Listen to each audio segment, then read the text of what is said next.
On est encore à l'hippodrome de Paris-Longchamp pour les EMVO, les états-majors du véhicule d'occasion. Synergie Média qui organise ce très bel événement, plus de 70 exposants et de très nombreux visiteurs, tous professionnels de la filière.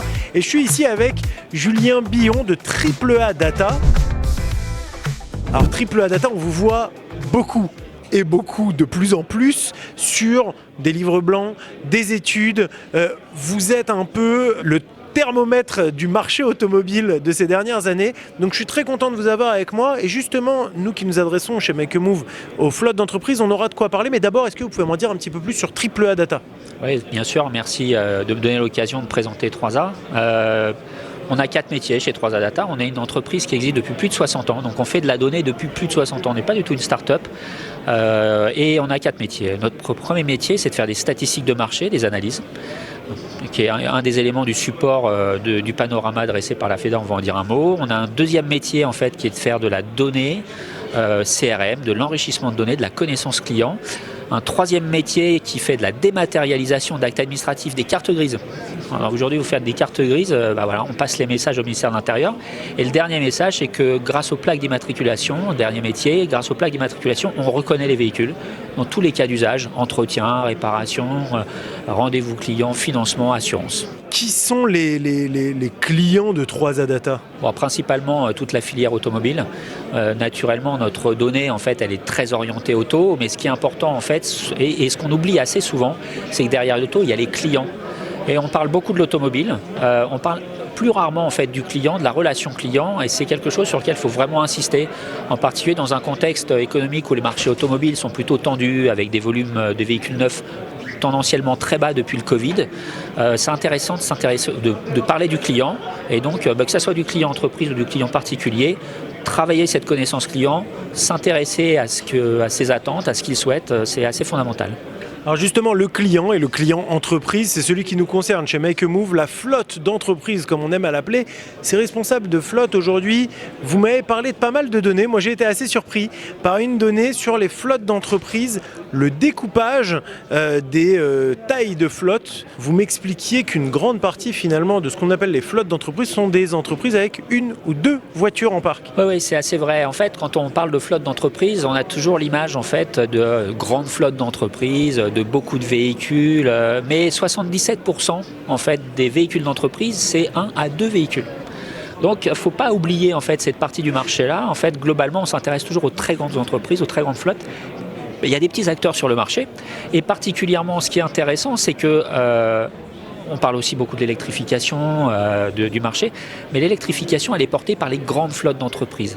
Globalement, les flottes d'entreprises, plus de 60% des véhicules en parc, c'est encore du diesel. Et si on ajoute les essences, on est quasiment à 80%. Donc il y a encore beaucoup de travail à faire, par exemple, sur le verdissement du parc.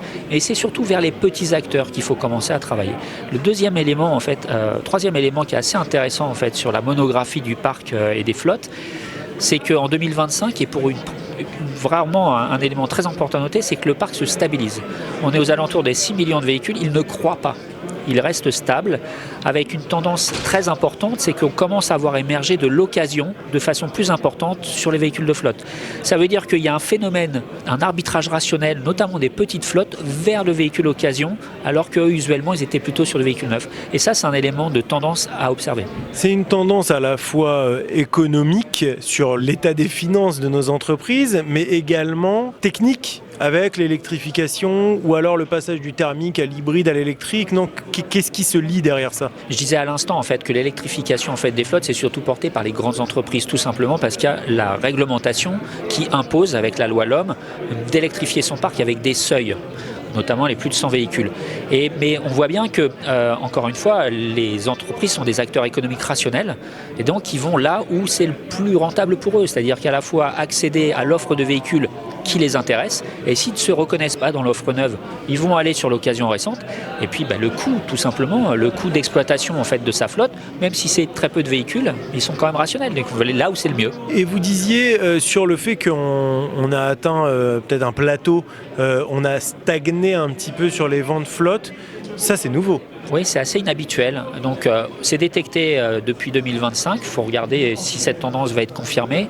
Mais c'est vrai que c'est quand même assez préoccupant en termes d'indicateurs économiques que l'activité d'entreprise, qui porte quand même, je rappelle, 55% du marché neuf, commence à se tasser. C'est pas un bon signal, donc c'est quelque chose qu'il faut regarder. Mais ça traduit le climat économique des entreprises en France, où l'année dernière on a énormément de faillites et de liquidations judiciaires. C'est pas étonnant, mais voilà, c'est pas un bon signal. Julien, une autre question peut-être aussi sur, vous avez parlé des coûts d'exploitation. Dans les coûts d'exploitation, il y a l'entretien. Et l'entretien aussi, et c'est ce que j'ai pu voir moi dans ce panorama du parc automobile que vous avez fait avec la FEDA, l'entretien, ça a grimpé très vite ces 5 dernières années en termes de coûts. Alors oui, on parle surtout en fait de la sinistralité en particulier en fait sur le panorama qui a été dressé à l'initiative de la FEDA avec SRA, 3A Data et la FEDA. Et on est très ravis de participer à ce panorama qui est vraiment exemplaire, avec un focus sur les flottes justement qui est assez inédit. Sur la sinistralité en particulier, ce qui est intéressant de noter, c'est pas nouveau, mais quand même, voilà, il faut le noter, y compris quand on est un gestionnaire de flotte, c'est qu'en termes de sinistralité, le poste le plus important en termes de coûts, c'est les pièces, suivi de la main-d'œuvre. Et ça augmente plus que l'indice des prix. Donc à la fin, oui, c'est important de s'assurer qu'on va prendre des véhicules qui sont maintenables, réparables. Et il est vrai que quand on parle de gigacasting sur des véhicules électriques récents avec une difficulté de réparer pièce par pièce, va forcément renchérir le coût de la réparation dans le cas de sinistre. Donc encore une fois, un acteur rationnel, il pense aussi à ce que c'est qu'un sinistre.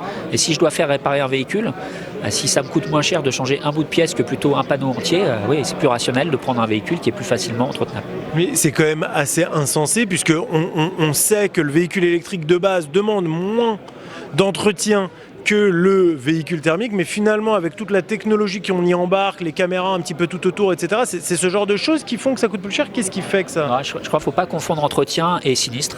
Un entretien sur un véhicule électrique, c'est extrêmement faible, il faut être clair. On est en train de parler des pneumatiques, et si vous avez sur des véhicules électriques qui ont la fonction one pedal, donc qui permet de freiner en fait en levant le pied, vous n'usez même pas les plaquettes de frein. Donc dans les 36-48 premiers mois de vie du véhicule, l'entretien est très très faible, on parle des pneumatiques. En revanche, en termes de sinistre, là c'est différent. Parce qu'en termes de sinistre, encore une fois, je parlais des éléments de carrosserie gigacasting. C'est peut-être un épiphénomène, mais enfin ça a quand même du sens dans le choix en fait des acteurs. Mais il y a toujours un stress sur le pack batterie en cas de sinistre, en cas de choc. Pour l'instant, la logique, c'est plutôt l'échange standard en fait du pack batterie qui peut coûter très cher. Mais il y a des acteurs qui commencent à se positionner sur le marché en fait sur le remplacement des cellules endommagées avec une garantie qui fonctionne parfaitement bien sur l'intégrité du véhicule. Donc tout ça évolue. Mais encore une fois, sur les petits acteurs, les choix qui sont faits, c'est quand même des choix conservateurs, rassurés, et donc ils vont partir encore une fois sur une offre véhicule qui leur correspond, qui ne se projette pas encore sur des nouveaux usages. Merci beaucoup Julien, 3A Data, pas triple A Data, merci, et puis donc voilà encore une très très belle journée ici aux EMVO organisée par le Journal de l'Automobile. Merci à vous pour cet échange et puis pour tous ces bons chiffres. On le retrouve donc dans le panorama du parc automobile de la FEDA, je vous le montre, il est là. À suivre, merci. Merci beaucoup Yann.